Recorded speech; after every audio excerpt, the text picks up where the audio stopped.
So a virus is something that you can't see by normal light microscopy. You need very advanced techniques for electron microscopy to see it. But that virus is not able to reproduce itself without a host, and us as human beings are made up of lots of different cell types, and we are interested in understanding at the molecular level how that virus infects the liver, and why does it infect the liver, and it doesn't infect the heart, or it doesn't infect other tissues.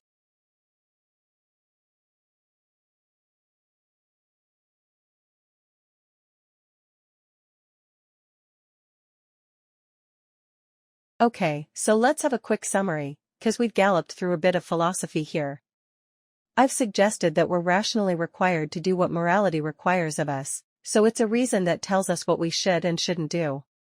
If we don't do what rationally requires of us, this is because we're ignorant, or, if you don't agree with Aristotle or Socrates, we're possibly weak or corrupt, and we may be ignorant of what morality requires of us because we're relying on others.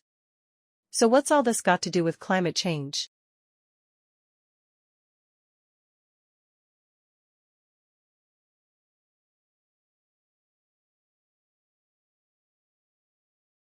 Well, Alex, the National Association of Realtors is at least putting the champagne on ice. The industry group says the slight rise in sales for previously owned homes shows the housing market is finally stabilizing, which is the first sign of a recovery. Now, that of course is an interpretation of the numbers, Alex, and one that's coming from an organization known for being somewhat of a cheerleader for the housing market, since its members are made up of realtors who've been losing a lot of money in the slump. Now, for a more sober view, I talked to Wellesley housing economist Carl Case, and he says the slight uptick in sales hardly offsets the fact that numbers are down 20% from the year before.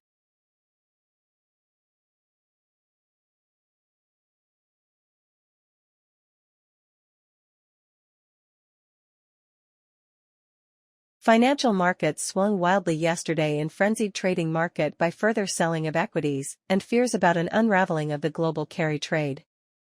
At the same time, trading in the European credit markets in London was exceptionally heavy as traders frantically reassessed their appetite for risk, prompting wild swings in the prices of the key derivatives. It was the third day of frenetic activity in the European credit markets, suggesting that equity market swings were prompting a wider repositioning of investors in a host of asset classes.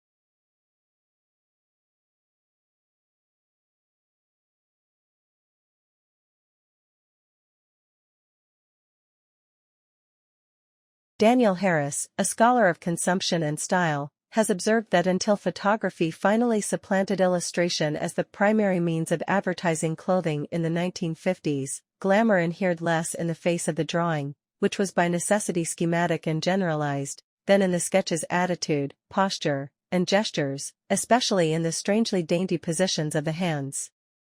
Glamour once resided so emphatically in the stance of the model that the faces in the illustrations cannot really be said to have expressions at all, but angles or tilts. Illustrations cannot really be said to have expressions at all, but angles or tilts. The chin raised upwards in a haughty look, the eyes lowered in an attitude of introspection, the head cocked at an inquisitive or coquettish angle, or the profile presented in sharp outline, emanating power, the severity like an emperor's bust embossed on a Roman coin.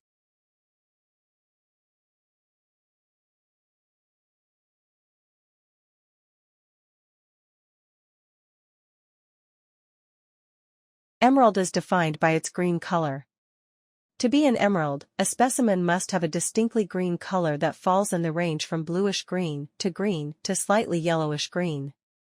To be an emerald, the specimen must also have a rich color. Stones with weak saturation or light tone should be called green beryl. If the beryl's color is greenish-blue, then it is an aquamarine. If it is greenish-yellow, it is heliodor. This color definition is a source of confusion. Which hue, tone, and saturation combinations are the dividing lines between green beryl and emerald? Professionals in the gem and jewelry trade can disagree on where the lines should be drawn. Some believe that the name emerald should be used when chromium is the cause of the green color, and that stones colored by vanadium should be called green beryl. Calling a gem an emerald instead of a green beryl can have a significant impact upon its price and marketability. This color confusion exists within the United States. In some other countries, any beryl with a green color, no matter how faint, is called an emerald.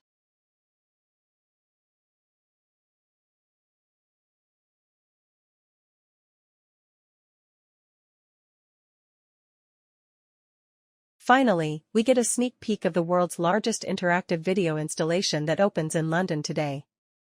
If you walk around Trafalgar Square in the next week, video cameras linked up to a computerized surveillance system will be tracking your every move.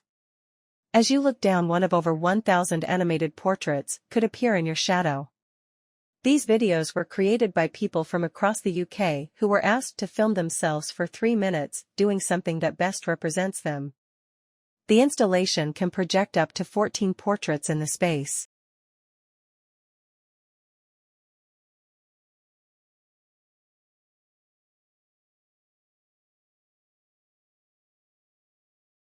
Well, basically just hitchhiking on the point.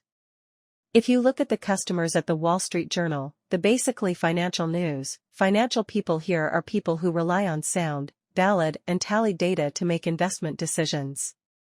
They look at things and track trends in the industry, worrying about things like profit maximization.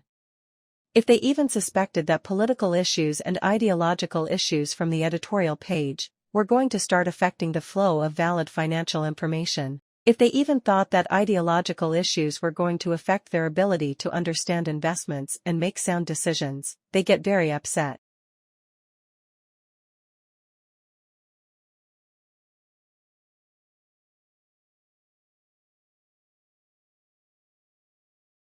Higher interest rates have knocked investors' confidence in putting their money into property, evidence suggests.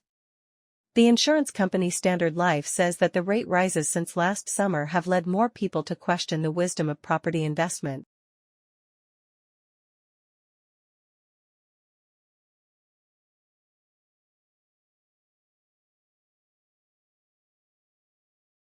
To begin with, you should be standing in the main floor of the British Library. British Library situated in the Euston Road next to some pipe crustacean press, in the foyer to the left of the information desk. It was a large white staircase. Follow this up towards the gallery at the top of the stairs, pause and look to your left for attention.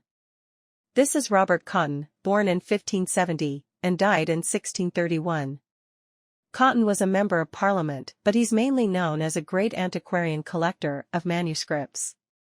It is the covenant we have a great depth and the survival of many English manuscripts.